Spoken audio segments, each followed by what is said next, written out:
위대한 교회로, 이런 점을 가지고 함께 은혜를 나누면서 기도 제목을 삼기로 합니다. 요즘 현대인들은 건강에 관심이 많아요. 그래서 운동을 하기도 하고 식이요법을 하기도 하죠.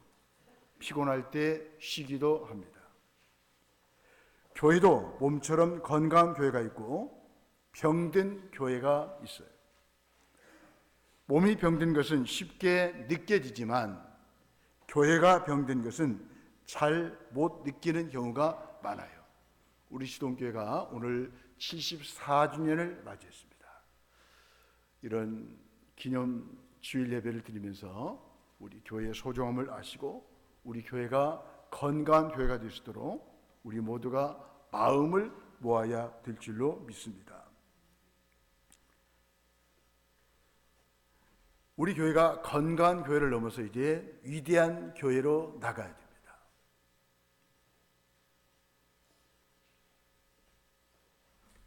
본문 3절에 보면 생각하라라고 하는 말이 나오고 있습니다. 이 생각하라는 단어가 3번 나옵니다. 근데 원문에 보면 한 번 더 나와요. 건전한 생각으로 생각하라. 이 건전하다 이 말은 지혜롭게 건강하다 그런 뜻을 포함하고 있죠. 이 생각하라는 하는 말이 중요합니다. 어떤 성도나 교회가 건강한가는 그 사람이 건강을 생각을 하느냐 그렇지 않느냐에 달려 있습니다. 여러분, 건강한 가정은 가족들이 건강한 생각만 하시면 되는 거예요. 지혜로운 생각만 하시면 그 가정이 건강한 가정이 되는 것입니다. 교회도 마찬가지입니다. 교회 구성원들이 건강한 생각을 하게 되면 교회는 건강한 교회가 되는 것이죠. 어떤 사람, 교회의 됨됨이는 그 사람의 생각에 따라 결정되죠. 그렇다면 건강하지 못한 생각은 무엇입니까? 본문에 보면 마땅히 생각해야 될 생각을 넘어가는 것이라고 말씀하고 있습니다.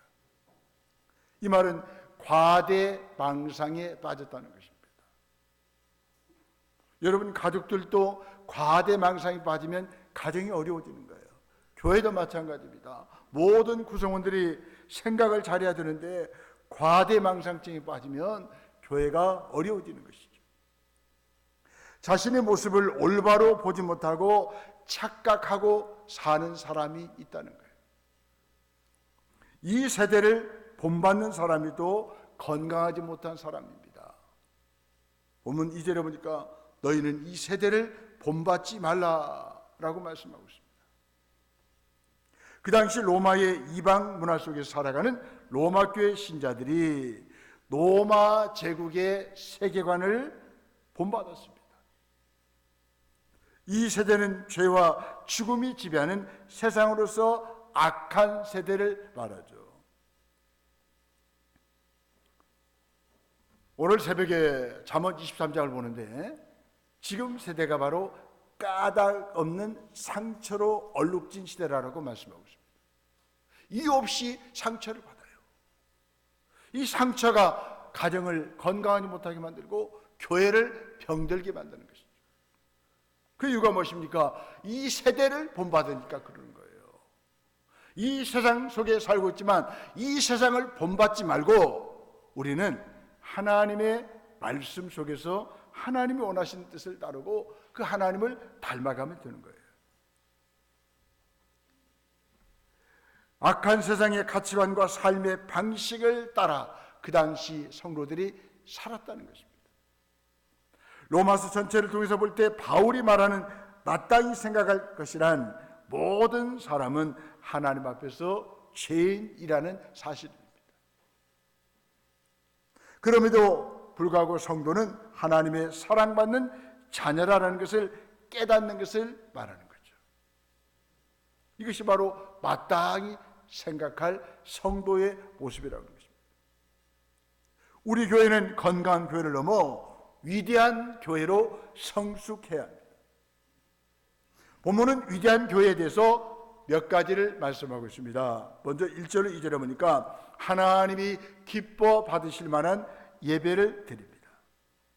우리는 우리의 삶이 우리의 것으로 생각해서는 안 됩니다. 오늘 가정의 날 어린이주를 맞이했는데 우리 자녀들, 우리 손주들이 내 것이 아니라 그 말이에요. 하나님이 주신 소유물이에요. 하나님의 것이에요. 하나님의 기업이에요. 이 기업이라 이 말은 복덩이라는 복덩이에요. 우리 자녀들은 하나님이 주시는 복덩이입니다. 그런 의미에서 우리가 늘 내 자녀다, 내 손주다 생각하면 안 되는 거예요. 하나님이 저와 여러분들에게 위탁하셨어요. 맡기셨어요. 그러니까 여러분들 마음대로 키우지 마세요. 하나님이 기뻐하시는 모습으로 우리 아이들을 키우셔야 돼요. 여러분, 하나님이 주신 선물로 아니까 우리가 입양도 할 수 있는 거 아니겠어요? 내 자식만 내 자식이 아니고 우리 집에 있는 모든 자식들이, 어린 아이들이 우리 자녀요, 우리 아이라고 생각하시면 우리의 삶의 모습이 달라질 것입니다. 우리는 너무나 내 자식, 내 손주에만 집착을 하고 있어요.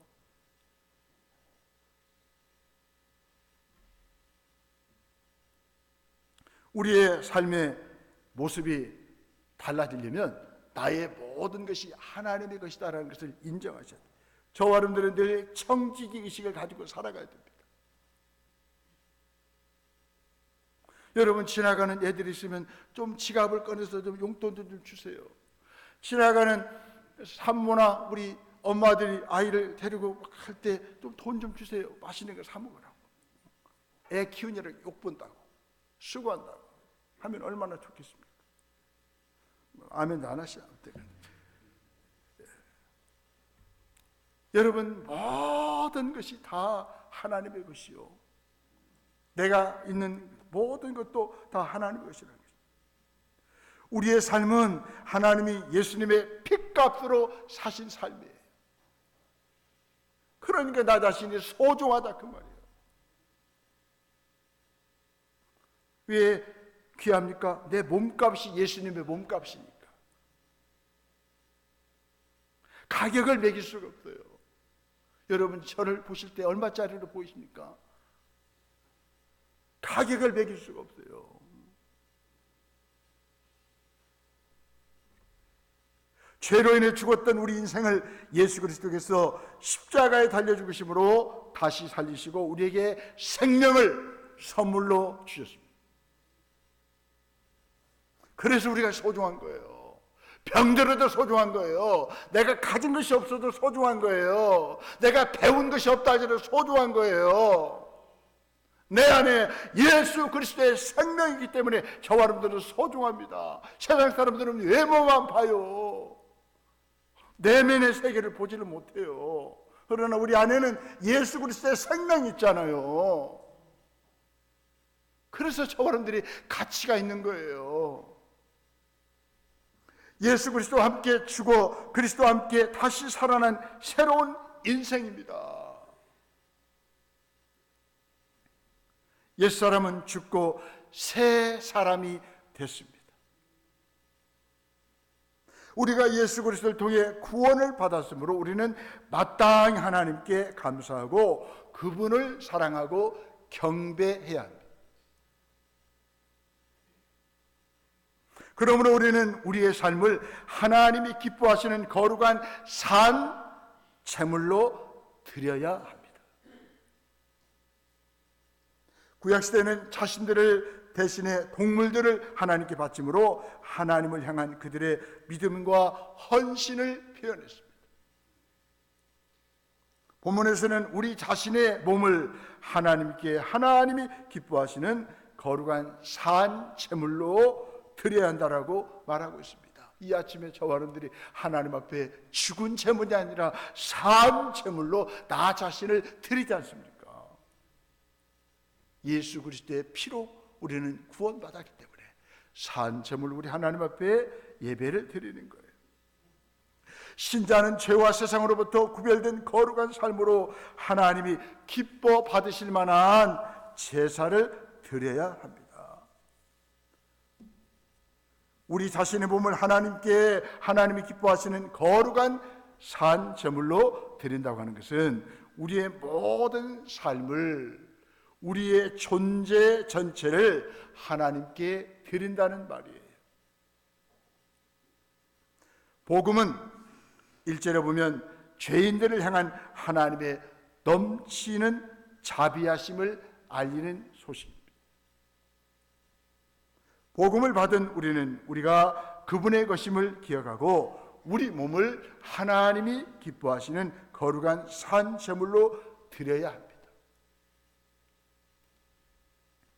그것이 우리를 위해 아들을 십자가의 제물로 내주신 하나님의 사랑에 화답하는 마땅한 예배입니다. 영적인 예배는 구체적으로 이 세대의 그릇된 가치관에 순응하지 않고 하나님 나라 가치관으로 새롭게 사는 것을 말합니다. 여러분, 하나님의 나라의 가치관이 무엇입니까? 평화, 행복, 정의예요. 여러분, 하나님의 나라가 뭐라고 그랬죠? 왕이신 하나님이 다스리는 장소를 말합니다. 우리 가정에 하나님이 다스리시면 뭐가 불평이 나오겠어요? 날마다 행복할 수밖에 없는 거죠. 그런데 우리 가정을 세상의 가치관이 지배하니까 늘 으르렁거리고 뭐가 이게 못마땅한지 불평하고 인상을 써가면서 짧은 생애를 이렇게 싸우면서 살아갈 이유가 없잖아요. 우리의 가정은 우리 하나님이 주인이시고 우리의 왕이셔요. 하나님이 다스리시면 가정이 늘 행복할 수밖에 없어요. 저도 전도사 때 5만 원 받을 때가 행복하던데요. 왜? 소중한 가족이 있으니까. 왕이신 주님이 다스리시면 우리 가정이 무슨 문제가 될 수가 없어요. 아픈 가족이 있으면 더 소중하게 여기는 것이 가정이 아니겠습니까?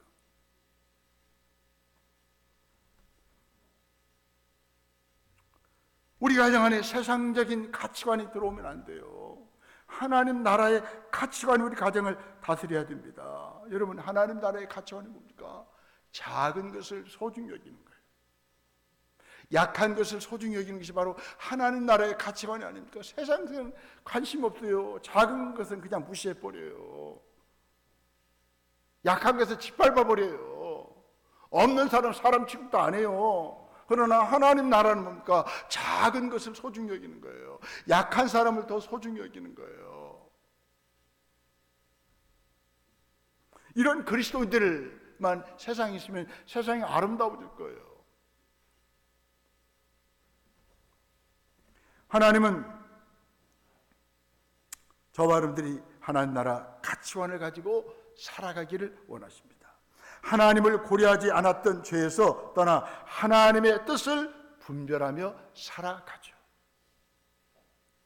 함께 나를 정하여 드리는 예배만이 아니라 각자의 처소에서 주의 뜻대로 생각하고 행하는 일이 예배입니다. 여러분, 가정 안에서 부부끼리 잘 지내세요. 그게 예배예요. 삶의 예배라고. 부모와 자녀끼리 잘 지내세요. 그게 예배라고요. 꼭 예배당 안에서만 예배 드리는 것도 중요하지만 예배당 밖에서 여러분들 모든 사람들과 함께 사랑으로 섬길 때 그것이 바로 예배라.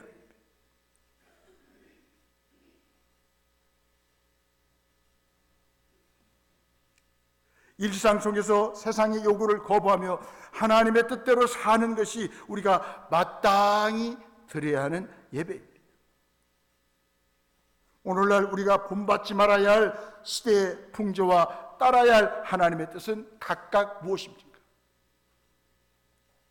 오늘날 교회와 교인들이 세상을 따라가는 경향이 있어요. 교회 내 세속주의의 물결이 들어왔습니다. 교회를 변질시키고 있습니다. 이 악한 세대는 성도들을 미혹해서 황금 만능주의, 쾌락주의, 물질주의 등 세속적인 가치관으로 살아가도록 유도합니다. 여러분, 이런 세상에 우리가 살고 있어요. 이 세대를 따라가면 안 돼요. 본받으면 안 되는 거예요. 성도는 예배를 통해 자신의 마음과 세계관을 새롭게 하는 사람입니다. 세상을 보는 눈이 달라지셔야 됩니다. 나를 바라보는 눈이 달라지셔야 됩니다. 하나님이 나를 사랑하시면 내가 소중한 존재인 줄 아시면 되죠. 왜 자꾸 남의 눈에 그렇게 관심을 가질 필요 없어요. 남이 보는 내가 아니라 하나님이 보시는 나 자신이 중요하다 그 말이에요.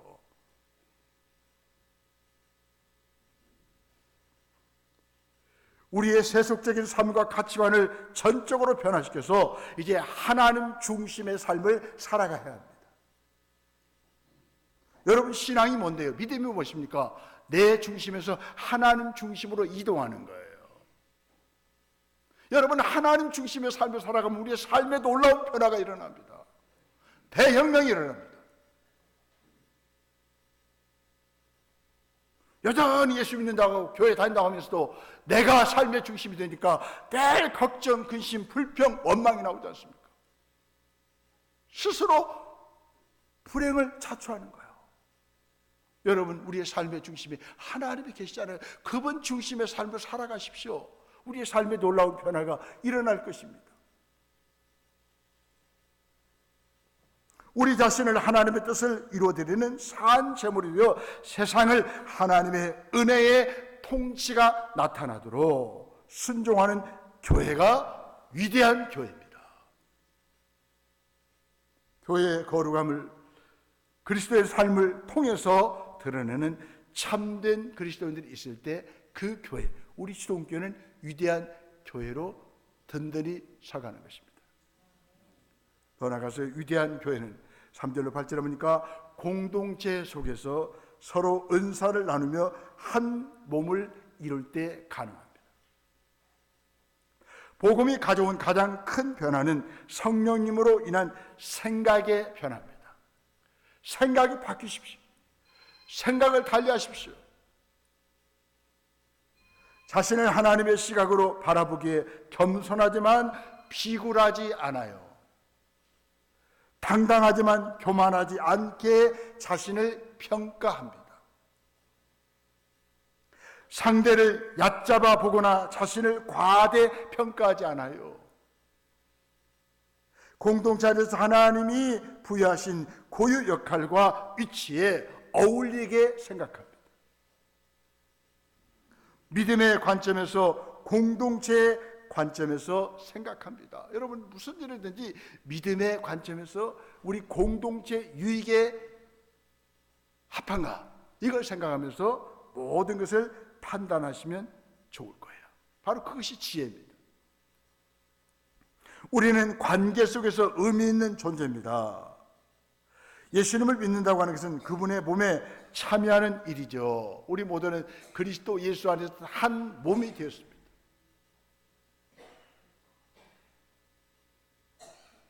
그 몸은 다양한 지체들로 구성되어 있습니다. 다양성 안에서의 일치 가능한 것은 그리스도께서 우리를 서로 연결시켜 주셨기 때문입니다. 그리스도께 순종하는 마음으로 상대를 존중하는 공동체가 위대한 교회입니다. 본문 3절로 8절에서 건강한 교회를 넘어 위대한 교회에 대해서 말씀하고 있습니다. 위대한 교회는 각 기관이 모두 살아 있어야 할 뿐만 아니라 각자 제 기능을 합니다. 모든 지체는 고유한 기능이 있습니다. 우리 보기에 중요하지 않는 것 같은 지체도 몸에는 없어서는 안 될 지체입니다. 우리 옆에 인사합시다. 소중한 지체이십니다. 그대가 있기에 내가 있습니다. 시작.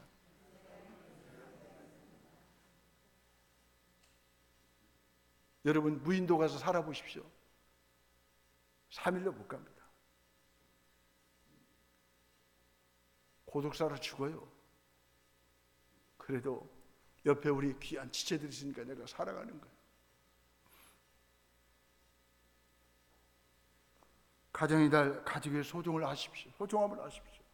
가족이 있으니까 내가 있는 거예요.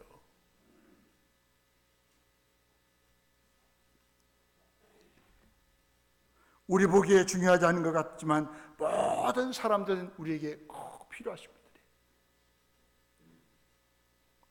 몸의 지체 사이에 위계가 있다면 그것은 예수님과 신자 사이에만 존재합니다. 예수님 우리의 머리고 우리는 몸이에요. 하지만 후에 교회가 타락하여 머리 위의 위치에 교황을 올려놨습니다. 또 교회 지도자들을 위치시켜 놓았습니다. 그때부터 교회가 타락하게 된 거예요. 교회가 병들게 된 것입니다. 여러분, 교회 머리는 예수 그리스도밖에 없어요. 성경은 한 번도 교회 지도자를 몸의 머리라라고 비유한 적이 없습니다. 목사도 그렇고 여러분들도 교회 머리가 될 수 없어요. 우리는 교회 머리가 신 예수 그리스도의 통치를, 다스림을 받는 사람이에요. 너무나 머리들이 많으니까 교회가 어려움을 겪고 교회가 병든 교회가 되는 거예요. 너무 교회가 시끄러워요. 여러분, 머리는 예수 그리스도 한 분이면 충분합니다. 저도 그분의 통치를 받아야 돼요. 늘 말씀을 보고 기도하면서 주님 어떻게 할까요? 그렇게 해서 지금까지 제가 23년 동안 목회를 해왔지 않습니까? 우리 교회 머리는 예수 그리스도예요. 작은 교인, 가정인 여러분들의 머리도 예수 그리스도밖에 없어요. 남편인 머리예요. 예수 그리스도의 통치를 받는 몸이죠. 아내도 마찬가지입니다. 모든 분들이 우리는 머리가 되신 예수님의 통치를 받아야 돼요. 몸에 머리가 있다면 그리스도만이 머리입니다. 그분은 위대하십니다. 머리는 머리인데 시원찮은 분이 아니에요. 시편 96편 4절에 보니까 여호와는 위대하시니, 시편 99편 2절에 보니까 시온에 계시는 여호와는 위대하시고, 위대하신 하나님이 위대한 교회를 세우셨습니다. 그분이 교회의 머리십니다. 그분의 다스림을 받으면 우리 교회가 계속 위대한 교회로 이 시대 주님 앞에 쓰임받게 될 것입니다. 여러분들의 가정도 마찬가지예요. 비록 아파트 평수가 30평도 안 되지만 월세 산다 할지라도 주님이 그 가정을 다스리시면 우리 가정은 위대한 가정인 것입니다.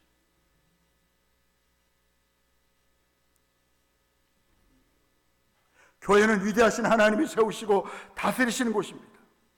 성경은 교회에서의 역할을 성직자와 평신도로 나누지 않습니다. 은사로 나누십니다. 여러분, 무슨 계급이 아니에요. 목사가 높다 천만의 말씀이에요. 목사는 목사 할 역할이 있는 거예요. 자원님들 하실 역할이 있고, 권사님들, 모든 집사님들, 성도들은 할 일이 있다는 거예요. 다 은사로 나누는 것입니다.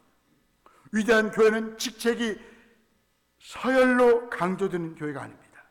은사로서 서로 섬기는 교회가 위대한 교회입니다. 은사가 아니라 직분을 중심으로 교회가 움직일 때 교회는 타락합니다. 교회는 권위주의화 되는 것입니다. 여기에는 성령님의 일하심이 제한됩니다. 예수 그리스도의 통치, 머리에 지심을 거부할 때 성령님은 일하지 않으셔요. 내버려 두셔요. 그럼 교회가 어떻게 됩니까? 싸움판이 되는 거죠. 우리가 하나님이 주신 은사에 의해서 움직일 때 우리 교회는 위대한 교회의 모습을 드러낼 것입니다. 성경은 은사대로 움직이는 교회가 건강한 교회, 위대한 교회라고 말씀하고 있습니다. 6절로 8절에서 교회에서 자주 사용되는 은사를 나열합니다. 먼저 우리에게 주신 은사대로 받은 은사가 각각 다르다라고 말씀하고 있습니다. 6절 말씀입니다. 여기서 7가지 은사가 나옵니다. 이 말은 은사가 7가지다 이 말이 아니고요, 은사들이 이런 것이 있다라고 예시로 우리에게 말씀하시는 거예요. 은사는 다양합니다. 성령의 은사는 하나님의 뜻 가운데 교회에 나타납니다. 이런 은사들을 활용하면 교회가 위대한 교회로 든든히 서가게 되는 것이죠. 예를 들면 다스리는 은사는 남을 지배하는 은사가 아닙니다. 솔선수범하여 부지런히 다른 사람의 문제를 챙겨주는 은사입니다. 특별히 교회 안에서 우리 지도자들, 가정 안에서 우리 가장들이 이런 다스리는 은사를 받아야 돼요. 가족들을 잘 챙겨야 돼요. 솔선수범해야 됩니다. 무슨 가정 안에서 뭐 서로 도와줄게 이렇게 아니죠. 함께 일하는 거예요. 남편도 빨래하는 거예요. 그냥 남편도 청소하는 거예요. 그냥. 아멘 안 할 줄 알았어요. 그냥. 저는 목사지만요 청소하는 게 재밌더라고. 그냥. 빨래하는 게 재밌어. 다 빨래잖아. 다 집어넣고 보통만 딱 실지만 누르면 지가 알아서 빨아주더만. 나중에 건조기까지 옮겨놓으면 다 띠띠띠 건조됐습니다. 그렇게 나오더라고. 그냥. 여러분 가정에서 싸울 일이 뭐가 있냐고. 그냥 세상에. 뭐 남자들이 뭐 이렇게 폰만 잡고 다니는 게 아니잖아요. 그냥. 그죠? 목사가 하면 여러분들도 해야 되지 않겠어요? 그러니 뭐 가정이 늘 평안해 주님 오실 때까지 하면 평안할 것이야.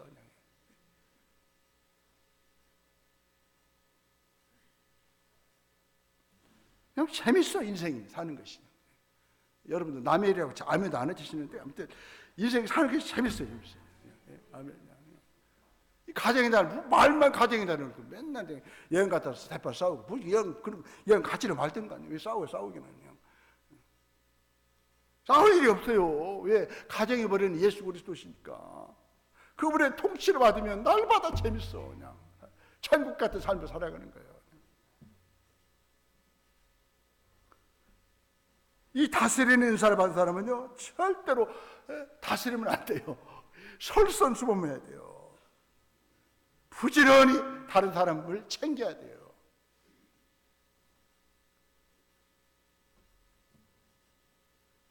여러분 은사들은 은혜대로 받은 것들입니다. 또 본문에 보니까 이런 은사들이 잘 작동될 때 그 교회는 위대한 교회가 되는 것입니다. 여러분들 8절에 보니까 받은 은사를 가지고 우리가 세 가지를 우리가 생각하셔야 되겠어요. 따라서 합시다. 성실함으로, 부지런함으로, 즐거움으로 우리가 이렇게 살아가셔야 돼요. 여러분 가정생활할 때, 직장생활할 때도 성실함으로 9시 출근했는데 9시 반에 출근하면 그 성실하지 못한 거죠. 그럼 우리 주님이 욕먹어요. 우리 하나님 영광 가린다고. 우리 그리스도인들은 9시에 출근 시간이면 8시 반에 가서 미리 창문도 좀 열어놓고 환기도 시키고 좀 정리해놓고 맞이하는 거예요. 얼마나 좋게 그 직장 분위기가 달라지지 않겠어요. 이게 성실함. 우리 교회 안에 직분도 마찬가지죠. 연말까지 가야죠. 평생까지 가야죠. 성실함. 우리는 은사 받았으니까 성실함으로 일해야 됩니다. 또요 부지런해야 돼요. 아멘. 이 부지런하다 이 말은 하나님 안에서 그런 말이에요. 여러분 하나님 안에서 은혜 받으니까 하나님의 사랑을 하게 하니까 열정이 생기더라고요. 가슴에 불이 붙어요. 부지런하면 더 나아가서요 즐거움으로 하세요. 가정일이든 교회일이든 직장일이든 사업이든 즐거움으로 하세요. 즐거움으로. 이럴 때 하나님이 우리를 통해서 놀라운 일을 행하실 것입니다. 더 나아가서요 이런 은사를 받고 우리가 사랑으로 모든 일을 해야 됩니다. 사랑으로 작동되는 은사이니 다양한 은사들 사이에서 뭐가 있어요? 질서가 있고 조화가 있습니다. 건강한 교회, 위대한 교회가 되려면 모든 은사가 다 살아 있어야 합니다. 또 모든 사람은 각자의 은사를 활용하여 다른 사람을 사랑으로 잘 섬길 수 있어야 됩니다. 교회는 그리스도의 사랑으로 태어난 공동체이기에 그 사랑을 본받고 의지하여 살아야 합니다. 우리의 사랑은 희생적인 그리스도의 십자가 사랑을 본받은 진실한 사랑입니다. 사랑에는 거짓이 없어요. 거짓된 사랑은 다 들통나게 되어 있습니다. 단순한 온정이 아닙니다. 십자가와 부활로 악을 이긴 예수님처럼 악을 미워하고 선에 속한 사람의 사랑입니다. 위대한 교회는 주께 받은 사랑처럼 지체들 간에 서로 배려하고 존경하는 모습으로 나타납니다. 이런 교회에 사람들이 몰려옵니다. 서로의 필요를 민감하게 살피고 나눕니다. 우리 교회는 구역 모임이 잘 되잖아요. 목장 모임이 잘 되잖아요. 이런 모임 때문에 거리가 먼 교회이지만 사람들이 오잖아요. 구령 모임에서 말씀과 삶을 나누고 함께 기도하는 거예요. 이런다라고 하나님께서 우리에게 좋은 아파트 주셨잖아요. 왜 아파트를 활용을 안 하십니까? 나는 아파트 있으면 그냥 어서 오십시오. 우리 구형님의 우리 집에서 드리게 이렇게 하겠어요. 얼마나 좋아요. 현대인들이 너무 아파요. 힘들어요. 구형 모임에서 말씀과 삶을 나눌 때 거기서 치여가지고 회복이 일어나고 놀라운 일들이 일어난다 그 말이에요. 이렇게 사랑을 나눌 때 서로 섬길 때 위대한 교회로 하나님 앞에 쓰임받게 되는 것입니다. 서로의 필요를 민감하게 살피고 나눠야 됩니다. 인색하지 않게 손 대접을 힘씁니다. 신실하신 주님처럼 우리도 부지런하고 열심을 품고 주님을 섬깁니다. 또한 주께서 약속하신 마지막 구원을 확신하면서 고난이 엄연한 현실 속에서도 기도합니다. 이런 교회가 위대한 교회죠. 소망을 붙잡고 즐겁게 살아갑니다. 세상의 특징이 분열과 차별이라면 그리스도의 몸인 공동체의 특징은 연대와 환대입니다. 15절로 16절 말씀입니다. 시기하거나 질투하기보다는 같이 기뻐하고 같이 울고 같이 좋아하고 같이 견디는 교회가 위대한 교회라고 성경은 말씀하고 있습니다. 이런 교회에 사람들이 온다니까요. 복음이 형성한 새로운 마음과 생각으로 같은 곳을 바라보는 교회가 위대한 교회입니다. 또 위대한 교회의 성도는 십자가의 지혜를 알기에 스스로 지혜 있는 척 하지 않습니다. 자신이 받은 은혜를 알기에 교만한 마음을 품지 않아요. 세상이 외면한 비천한 사람들을 주님의 시선으로 하나님의 형상으로 바라봅니다. 이런 교회가 위대한 교회죠. 어찌 단 한 가지라도 우리 힘만으로 되겠습니까? 그러니 은혜를 뼈저리게 아는 성령의 사람만이 해볼 수 있는 일이죠. 위대한 교회는 하나님이 이끄시고 성도들이 받은 은사대로 충성스럽게 사역할 때 세워져 갈 것입니다. 아멘.